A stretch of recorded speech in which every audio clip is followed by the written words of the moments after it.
تو لوگوں نے حضرت عثمان غنی سے کہا کہ نبی پاک بھی قصر نماز پڑھتے تھے، حضرت عمر بھی حج کے موقع پر قصر پڑھتے، حضرت ابو بکر بھی، آپ کیوں پوری پڑھتے؟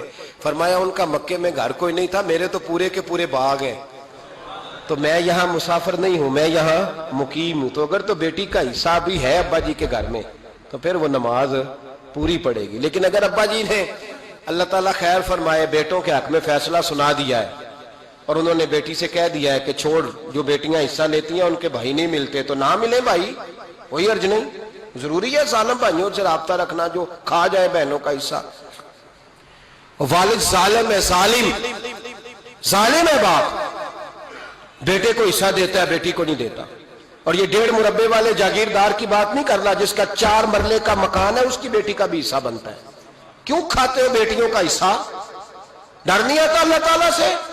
کیوں کھاتے ہیں لوگ بیٹیوں کا حصہ؟ جب اللہ رسول نے رکھا ہے تو کیوں کھا جاتے؟ اور پھر کہتے ہیں جناب بڑا پیار ہے بیٹی سے، رونے دھونے کے لیے پیار ہے۔ تو یاد رکھیں حضرت عثمان غنی رضی اللہ تعالیٰ عنہ کا لنگر چلتا تھا۔ تو میرے بھائی ایک اور بہت بڑی خوبی حضرت عثمان غنی کی تیسری وہ یہ تھی کہ آپ میں اللہ نے بہت زیادہ حیا رکھی تھی۔ آج نا اگر آپ ناراض نہ ہو تو ہماری حکومتوں میں جو بدتمیز زیادہ ہوتا ہے اس کا عہدہ زیادہ ہوتا ہے، اس کو اچھا عہدہ ملتا ہے جو بدتمیزی زیادہ کرتا ہے۔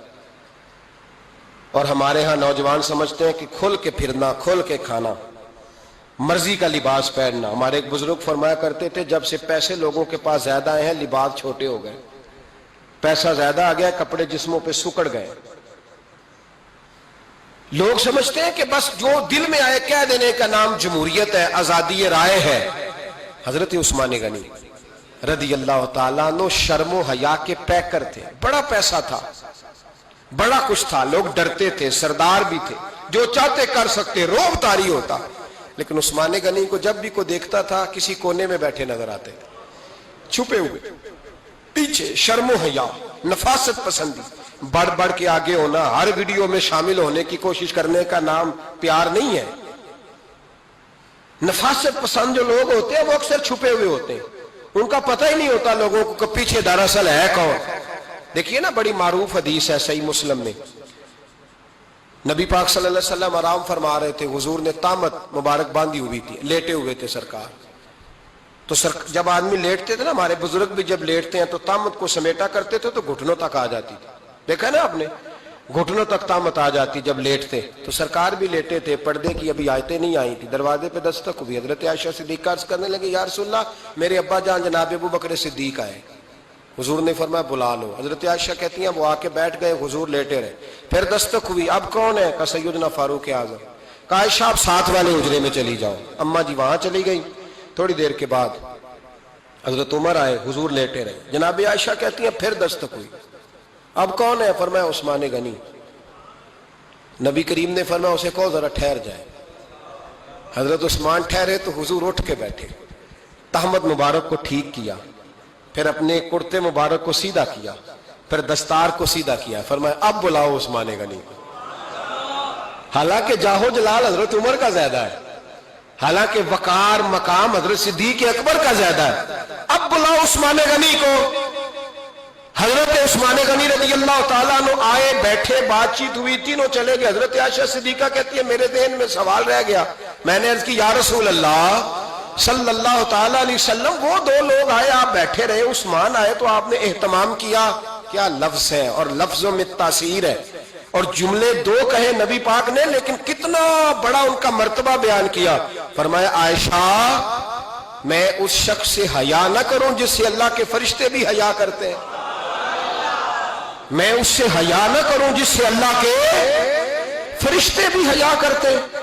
حضرت عثمان غنی فرمایا کرتے تھے میں نے جب سے حضور کا چہرہ دیکھا ہے دوبارہ پلٹ کے اپنی شرمگاہ بھی کبھی نہیں دیکھی، گویا میں نے اپنی آنکھوں کا وضو نہیں توڑا جب سے حضور کا۔ فرماتے جب سے یہ ہاتھ نبی پاک کو بیعت کے لیے دیا ہے پھر گندگی میں نہیں جانے دیا میں نے سیدھا ہاتھ۔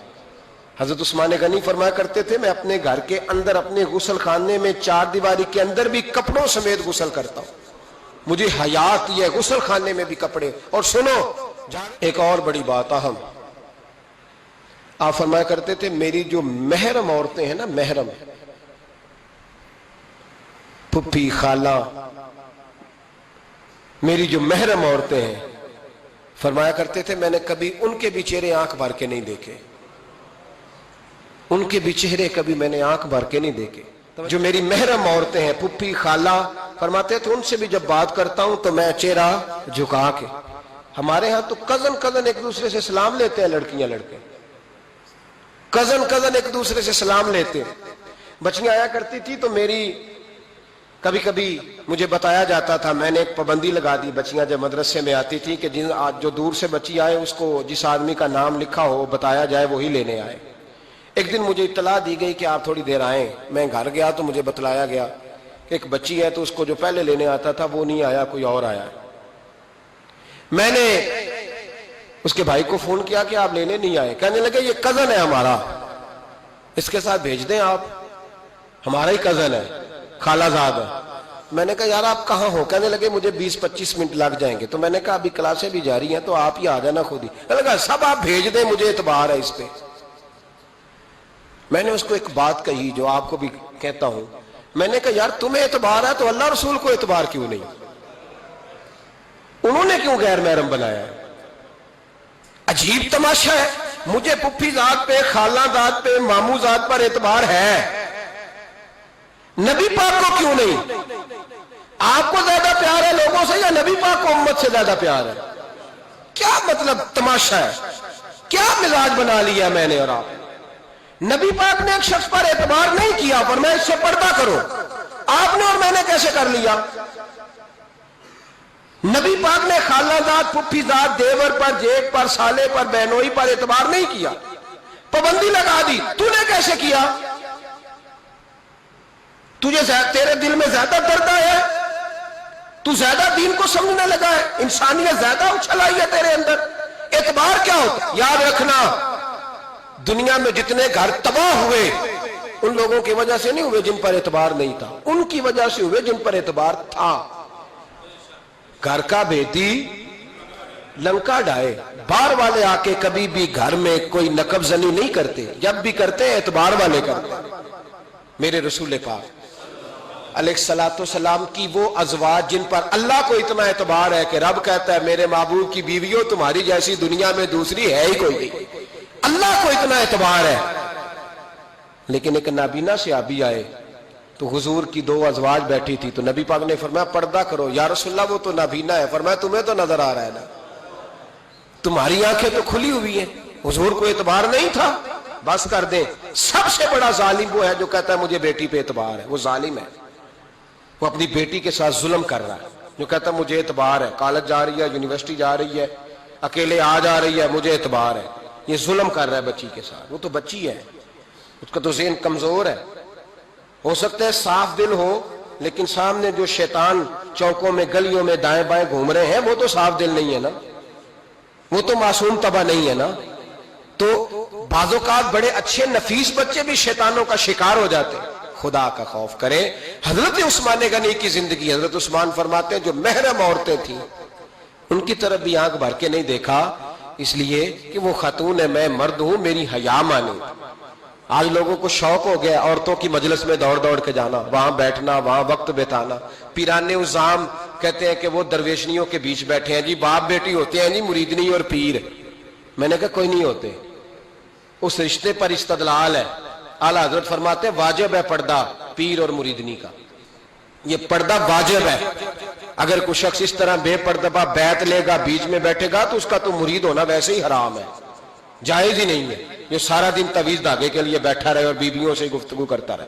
خدا را حضرت عثمان غنی رضی اللہ تعالیٰ عنہ کی زندگی میں جو باتیں ہمیں بہت زیادہ ملتی ہیں ان میں نفاست ہے، آپ کی حیا ہے، سخاوت ہے۔ ایک بات اور سن لیں، بڑا ستایا گیا حضرت عثمان غنی کو، پراپوگنڈے کیے گئے، آپ کے خلاف مہم چلی، عبداللہ ابن سبا نے بڑی مہم جوئی کی آپ کے خلاف، یہودیوں نے مسلمانوں کا روپ دھار کر بڑا آپ کو ستایا، تکلیفیں دی، جی آپ اپنے رشتہ داروں کو بڑا دیتے ہیں، فرمایا کرتے تھے جیب سے دیتا ہوں، مال خزانہ سے نہیں دیتا۔ حضرت عثمان غنی رضی اللہ تعالیٰ عنہ کو بڑا ستایا گیا۔ یہ واحد خلفائے راشدین میں خلیفہ ہے جن کا 40 دن پانی بند کیا گیا، کھانا نہیں آنے دیا گیا، لیکن کمال ہستی حضرت عثمان غنی کی. مولا علی جیسے شیروں نے جا کے کہا آپ اشارہ کریں، یہ جو آپ کے خلاف نکلے ہوئے ہیں تو ایک تلوار سے مار دیے جائیں گے. تو حضرت سیدنا عثمان غنی فرمانے لگے میں وہ والا مینڈا نہیں بننا چاہتا جس کی وجہ سے مدینے کی گلیاں رنگین ہو جائیں. امن کا کہا آپ خلافت چھوڑ دیں. فرمایا حضور نے کہا تھا اللہ تمہیں ایک قمیض پہنائے گا، لوگ اتارنا چاہیں گے تم نے اتارنی نہیں. صبر سے، حوصلے سے، اطمینان سے. یہ وہ واحد ہستی ہے حضرت عثمان غنی جنہوں نے شہادت قبول کر لی لیکن تلوار نہیں چلنے دی، لوگوں کو ایک دوسرے کے گلے نہیں کاٹنے دی. وہ شخصیت ہے حضرت عثمان غنی کی، لیکن بڑا ستایا گیا، بڑا پراپوگنڈا. مجھے بتائیے اس کے بارے میں اللہ قرآن کی آیتیں نازل کر دے اور جس کے بارے میں مصطفیٰ کریم ایک بار نہیں تین بار جنت کی بشارت عطا کر دے. کوئی بندہ ہمیں تاریخ بتائے، حوالے دے، کہانیاں سنائے تو ہم اس کی کہانیاں دیکھیں گے یا نبی پاک کا فرمان دیکھیں گے؟ بولیں، جا کے بولیں، جا کے. کسی کہانی پر کبھی بھی کان. بس ایک حدیث میں نے بڑی دفعہ سنائی ہے، پھر سناتا ہوں، ترمذی میں ہے. نبی پاک جنازگاہ تک گئے جنازہ پڑھنے. یا رسول اللہ فلاں آدمی انتقال کر گیا. جنازگاہ تک تشریف لے گئے جنازہ پڑھانے، لیکن جنازگاہ تک پہنچ کر محبوب نے فرمایا اس کا جنازہ نہیں پڑھانا. یا رسول اللہ کیوں؟ فرمایا اس لیے کہ یہ عثمان غنی سے بغض رکھتا تھا. تو حضور تو اس کا جنازہ نہیں پڑھتے. خبردار کسی داستان پہ کان نہ دھریں. عقلیں دوڑاتے پھرتے ہیں لوگ، ایسے ہوا تھا تو ویسے ہوا تھا تو اس نے کہا تھا تو اس نے کہا تھا. ہمیں اس کی اس کی نہیں خبر، ہمیں تو مصطفیٰ کا پتہ ہے. جو حضور نے جن کی شان بیان کر دی ان کی شان پر ہم کسی تاریخ کا حوالہ مزید ضرورت محسوس ہے. بس اپنی طبیعت میں سادگی اور صفائی پیدا کریں، سخاوت پیدا کریں، حیا پیدا کریں. یہ حسن ہے. اس حسن کو حضرت عثمان غنی نے تقسیم کیا ہے. اللہ سمجھنے کی توفیق عطا فرمائے. آخر دعوانا